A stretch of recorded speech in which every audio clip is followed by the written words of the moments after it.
to this guy, and we had had our first argument, and neither of us knew how to come back from it. He didn't know how to apologize. I didn't know how to apologize. I remember telling him that I was upset, and he took it personally.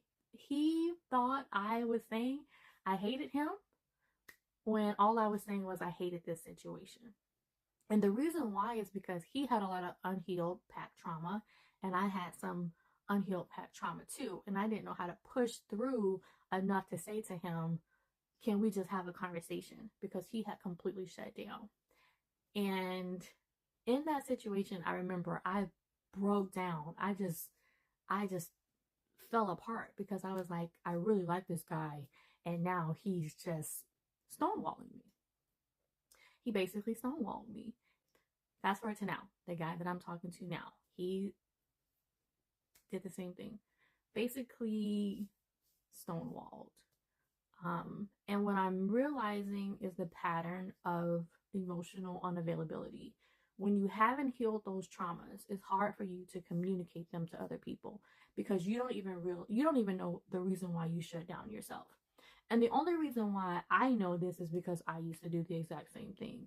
When everything's got too heavy or whenever conflict was involved, I was conflict averse. I was a conflict avoidant, which meant that whenever it showed up, I would withdraw. I was afraid to speak my mind. I was afraid to say anything about it.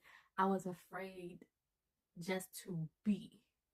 But once I healed that avoidance, once I healed the trauma that created that avoidance, that was then the time when I was able to have those hard conversations. Are those hard conversations still hard? Yes, they can be, especially when you're talking to someone who has not done their work.